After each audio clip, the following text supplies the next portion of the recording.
Hello, magandang araw muli mga kapistolero. Sa video na ito, sasagutin ko lang yung tanong sa akin. Sir, ano ba ang magandang ideal na pang concealed carry na pistol? Well, ako kasi sa dami-dami ng mga lumalabas ngayon ng mga compact, subcompact na pistol na pwedeng ipang concealed carry, dito pa rin ako sa aking Glock 26 Gen 5. Ngayon ipapaliwanag ko bakit hanggang ngayon ay Glock 26 Gen 5 pa rin ang napili ko pang concealed carry.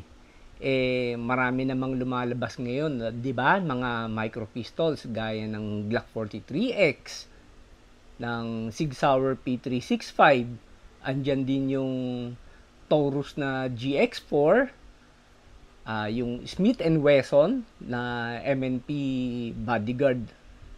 At marami pang mga iba na pwede naman yung i-considered na pang concealed carry.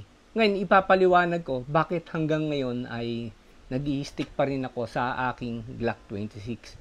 Ito ay personal opinion ko lang na bakit hanggang ngayon nag-i-stick pa rin ako sa aking Glock 26 bilang aking concealed carry. Ngayon ipapaliwanag ko bakit hanggang ngayon Glock 26 pa rin ang aking napili. Unang-una, ang Glock 26 kasi para sa akin ideal na concealed carry to eh. Yung size niya tama lang.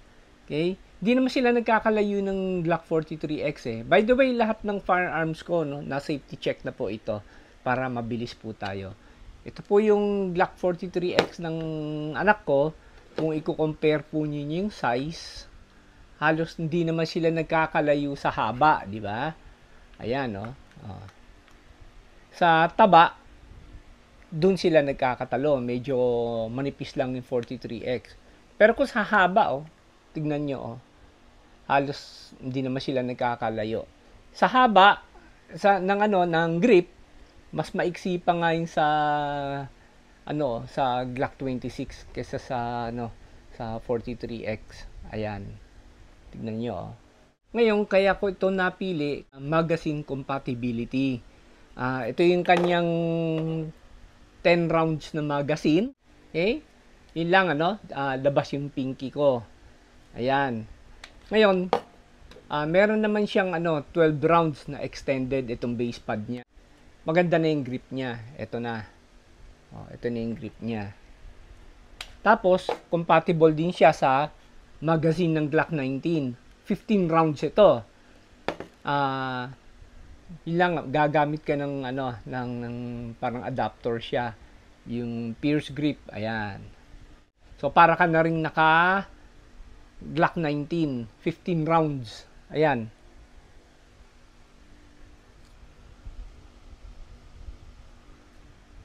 Tapos, pwede ka rin gumamit ng 17 rounds ng Glock 17. Yun lang nga, medyo labas na siya. Ayan. Tapos, yung 33 rounds na ng Glock na magazine, yung fan stick. Ayan na, sobrang haba na talaga niya. Pero, pwede siyang gamitin. Ngayon, kung sa concealed carry, medyo bulky, pero manageable naman, naitatago naman, naiko-concealed naman ng maigi. Lalo kung naka IWB ka or 4 o'clock carry, maganda talaga siya, ideal siya. Sa shoot naman, ito nasubukan ko na at nakasubok na rin ako ng P365 ng Sig Sauer at yung GX4 ng Taurus. Lahat naman sila okay, maganda namang i-shoot. Siyempre, given na yun kapag maliit yung baril mo, medyo ma-recoil. Oo, lalo kung polymer, di ba? Magaang kasi. Kaya ma-recoil talaga.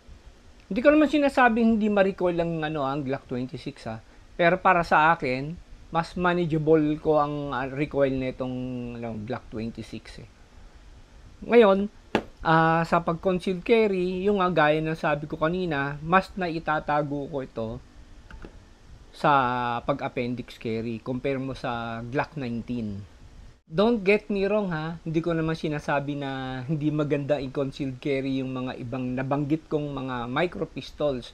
Magaganda lahat yan, okay lahat yan, walang problema yan. Depende naman sa gagamit.